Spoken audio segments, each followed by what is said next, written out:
Hi, welcome to Basic English.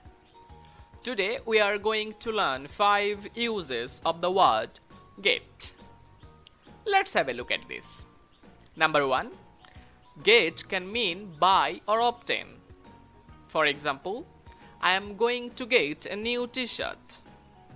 Number 2. Get can also mean receive.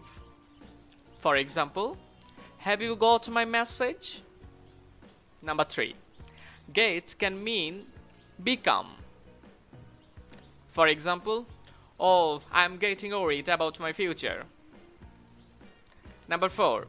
Get can mean understand. For example, what are you saying? I didn't get you. The last one we have, get can also mean arrive. For example, I need to get home early.